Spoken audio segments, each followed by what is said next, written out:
Hello dear friend, today we are going to learn a device by which we can compare the EMF of a cell and also we can measure internal resistance of a cell, and that device is called potentiometer.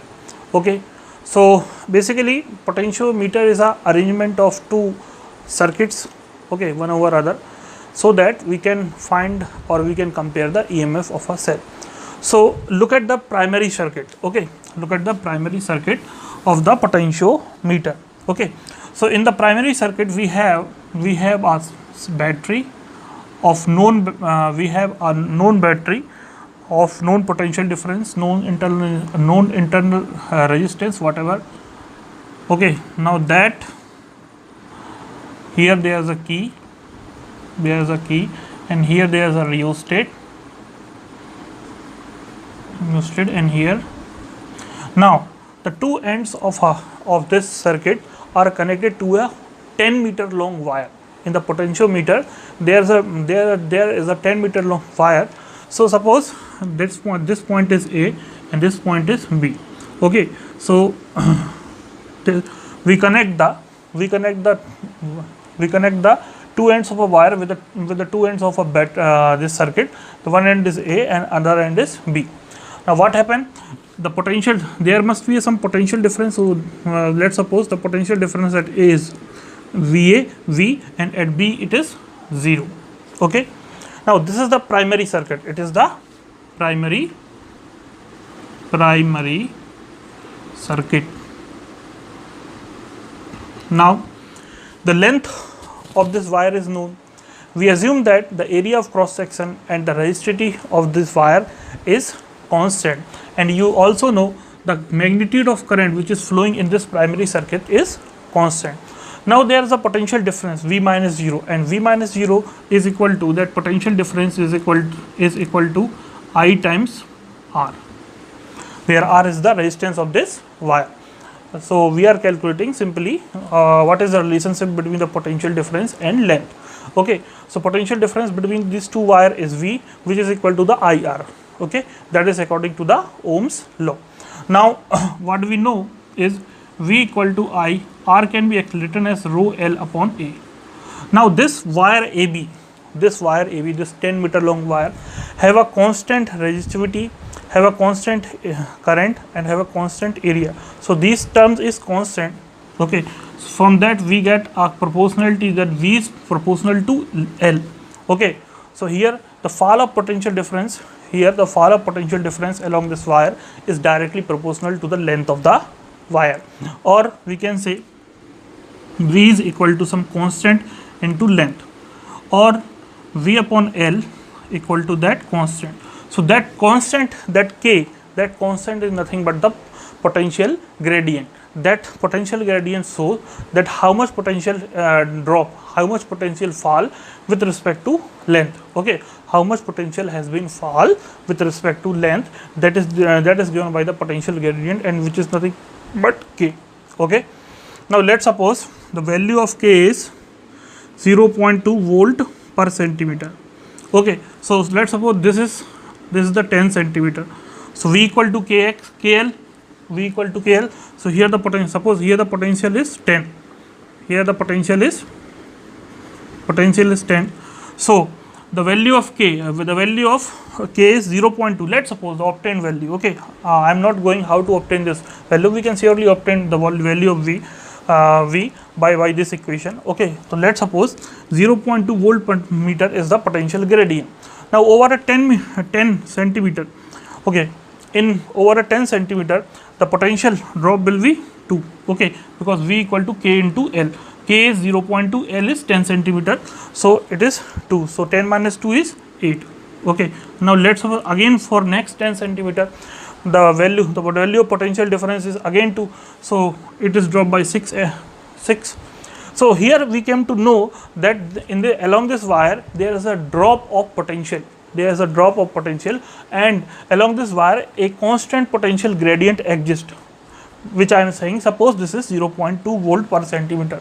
So we can this is the main principle of this potentiometer, that we want that that some potential gradient must exist across a length of a potentiometer wire, and that potential gradient is potential per unit length.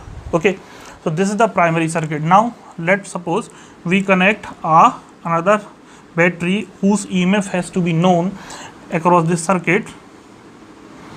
Okay, across this circuit, and this is the galvanometer and this is the jockey. So this is the J. Okay, now there can be three possibilities. Let's suppose the EMF is E. Okay, there can be three possibilities. Which one? Either the potential of AJ part is more than the E, Okay, if it is more than E, suppose here this is the E1, is more than E, then current will flow from this direction. Okay, from, because you know that is the higher potential, for higher potential to lower potential in this direction.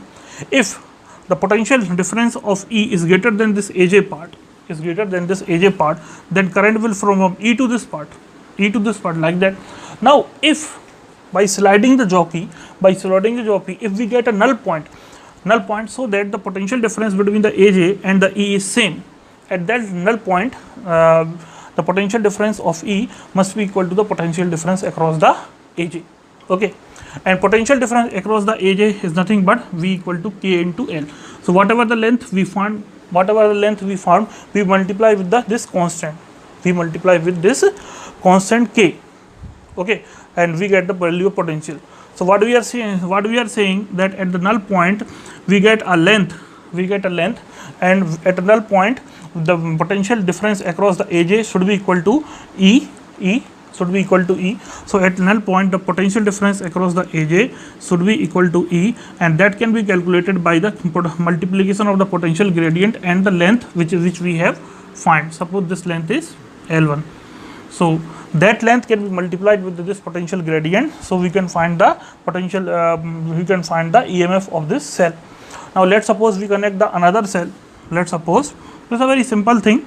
Okay, so here I am writing VAJ equal to E equal to KL1. Let's suppose we can connect another cell whose EMF is E2, and let's suppose generally we can connect in this by a two-way key. So here, if this is connected, here there is a two-way key, and let's suppose this circuit is connected, and we are getting a null point over the length 2, L2. Okay, we are getting the null point of E2 over length L2. Let's suppose this E2 is connected, E1 is off. Okay, so E2 is connected in the circuit, and let's suppose we get null point at L2. L2 null point means the potential difference across this length L2, and the potential difference must be equal to this potential EMF of the battery. So at a null point, the potential difference across this circuit is equal to the EMF, is equal to the EMF of this cell. So we can write potential across, let's suppose this is M, AM is equal to E, E2 is equal to K into L2. Now if you divide this equation, we will get E1 upon E2 equal to K L1 upon K L2. There K cancel out. So we get a clear cut relationship which shows that E1 upon E2, the ratio of the EMF should be equal to the L1 upon L2. So that is how we can compare the EMF of two cell. Okay, so it is, I am repeating again, summarizing this. We get a two circuit, one is a primary circuit, another is a secondary circuit. The main objective of setting up the primary circuit is that we want to develop a potential gradient across this wire. Okay, so V is IR, R equal to rho L upon A, and so these three terms are constant. So we came to know that potential difference is directly proportional to length, and V equal to KL, where K is the constant which is known as the potential gradient. Once we have found a potential gradient, then we can compare the EMF of a cell by how we can take the one cell and slide the jockey where the point where we are getting the null point. At that point, the potential difference across the wire, it must be equal to the potential difference across the cell, and at that point we can write VAJ. Okay, VAJ equal to E equal to KL1. Okay, the potential gradient must be multiplied with the length okay, balancing length, that is the balancing length. And VA, when we connect a second battery, E2, then suppose this balancing length is AM, so potential VAM equal to E2 equal to K L2. Now dividing equation 1 and 2, so E1 upon E2 equal to L1 upon L2, K get cancel out. In this way we can compare the EMF of the two cell by a potentiometer. I hope you understand. Thank you.